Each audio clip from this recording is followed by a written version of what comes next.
The city of Boulder, Colorado, sits at the base of the Rocky Mountains, surrounded by lush pine forests and beautiful scenery.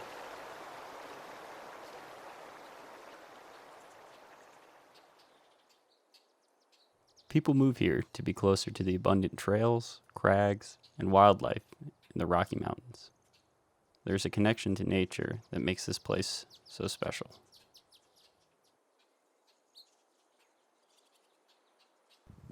This is Settlers Park. On March 19th, 2017, a fire started on the edge of Sunshine Canyon, less than 1 mile from the city's downtown. As you look around, you can see the scorched earth and charred vegetation that remain. 4 days, $725,000, and 426 home evacuations later, this small wildfire was finally extinguished. Though Boulder usually receives an average of 17 inches of snow in March, the city had received almost no measurable precipitation when the fire started. Firefighters said the earth looked more like June than March. Wildfire is a natural part of the American West's ecosystems. The health of the forests relies on fire to clear fallen timber and ground litter, refreshing the land for plants and animals to make new homes. But as more and more people move into the wilderness, the WUI, or wildland-urban interface, grows, putting more people and property at risk. These homes, built right at the edge of the heavily trafficked Boulder Canyon Drive, were just yards away from the edge of the recent Sunshine Canyon fire. With luck and the efforts of dozens of firefighters, the Sunshine Canyon fire did not cause any damage or injury. But 7 years ago, the Front Range was not so fortunate. In 2010, the 4 Mile Canyon fire ripped through 6,000 acres of Colorado's Front Range, destroying 169 homes and causing an estimated $217 million in damage. Brett Gibson and Zach Littlefield of the 4 Mile Fire Department were first responders to the fire and live in the 4 Mile Canyon community today. I'm Brett Gibson. I'm the 4 Mile Fire Chief. I've played with the department for over 27 years. Been chief since 2000. This is Lieutenant Littlefield. Yep, Zach Littlefield, been with the department for going on my 9th season, and also the crew lead for our fire crew, which is the emergency response arm and paid arm of the 4 Mile Fire Protection District. And the community covers about how many people? We used to have 430 homes in our community. We lost 90 in the fire, another 20 in the flood. So we're down to the 325. 325 or so. Correct. Because some got rebuilt. Sure. You know. Sure. So that's actually a good segue into talking about the 2010 fire then. Obviously it affected a pretty large area of land. So were you guys, first responders, I guess, because you were here? So September 6th at 10 a.m., our pager went off. We were cutting. He was cutting trees. They were, doing what they were paid to do. I just gotten back from a road trip and looked at my wife and said, this one could be a little while, but I'll probably see it at night. 15 minutes later, I was on scene at what was, at that time, probably a 5-acre fire that had already developed a significant smoke column, which as a wildland firefighter, that tells you what kind of energy you have being released, how much power is in the fire, and therefore its potential. And I ordered a tremendous amount of resources that didn't all get there. And over the next 5-hour period of time, that fire went to roughly 4,500 acres and consumed 105 homes probably in that short period of time. Yeah. And Zach arrived. We were cutting in Sunshine Canyon, in a neighboring community, and got the page and responded to just a small smoke column that we could see in the distance. And yeah, I was just coming into my third season, so pretty inexperienced. It was running and gunning, and we got involved. And next time I looked up, it was 36 hours later.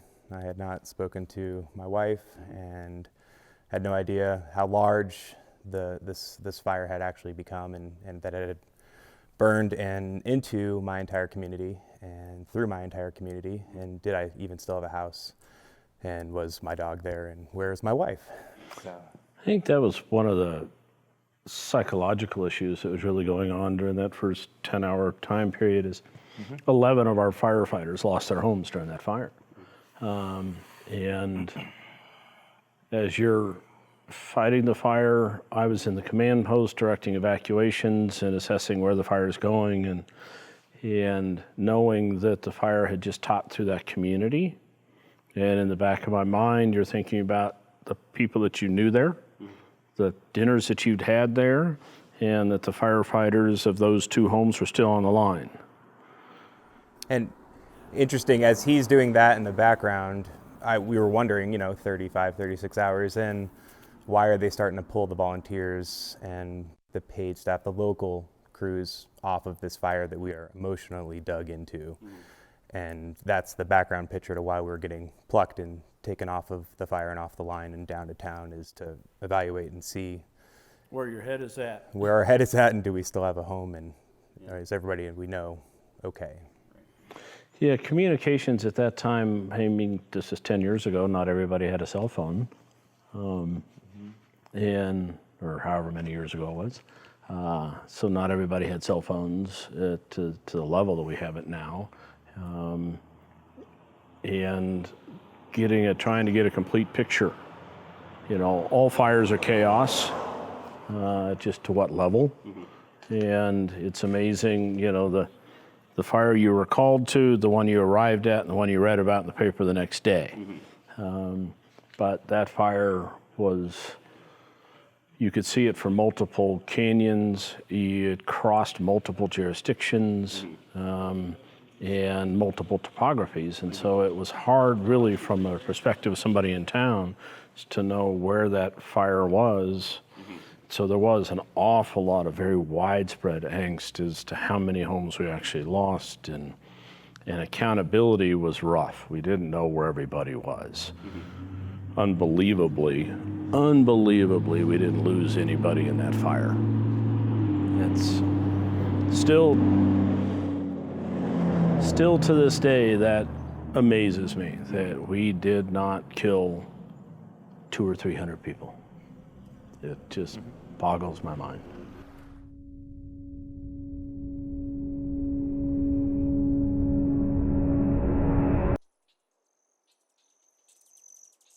According to a study by University of Colorado scientists, 84% of all wildfires in the United States are started because of human causes.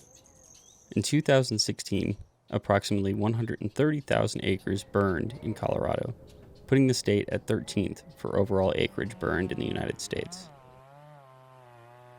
To help mitigate the risk to personal property, firefighters and private companies often act to clear potential fire fuels around homes.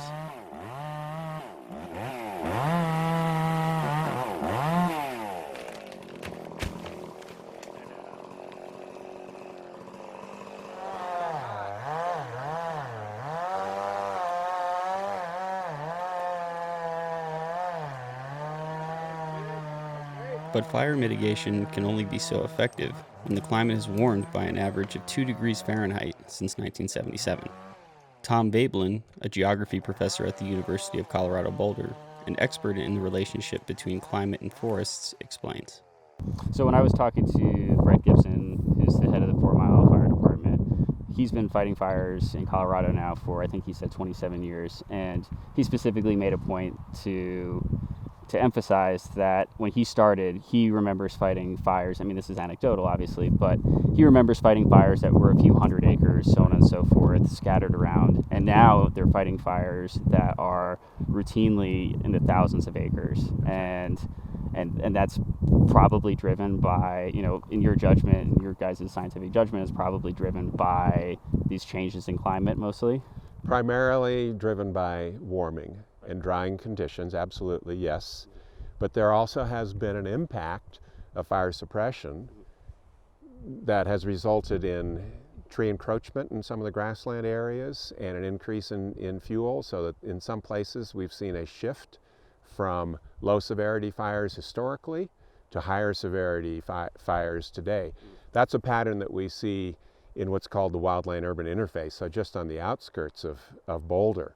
And so that is an area that is high priority in terms of thinning operations to reduce fuels. But when we get to higher elevations, certainly at the highest elevations, fires are not limited by fuels. We've got plenty of fuels in those dense subalpine forests. And then it's debatable in the montane zone as to how effective fire suppression has been in altering the fuel accumulation and fire severity. But what is not being debated is the fact that the overall pattern is driven by climate warming. When I first came here in 1981, the forests in the montane zone in Boulder, Colorado, were referred to among the firefighting community in general as the asbestos forests. There were very, very few fires in the middle part of the 20th century. So the report that fires in the 80s were only a couple hundred acres or so, that's very, very true compared to what we've seen in terms of numerous years since about 2000 onwards becoming new record years in terms of the total acreage affected by fire in the montane zone of ponderosa pine and Douglas fir. So things are really, really changing, and it's a change which is much greater than what you could explain based on changes in the fuels. The history of the American frontier is filled with stories of man's relationship to nature. As humans permanently settled in Colorado, we shaped our resources, allowing us to move further into the wilderness. But the same factors that brought us comfort also bring a new chapter to the Front Range. Climate change and fire mitigation are altering the way fire acts upon the forests, and more development in the WUI means more risk. Humans may have conquered the old frontier, but for the people of Colorado, the challenge of a new frontier is just beginning.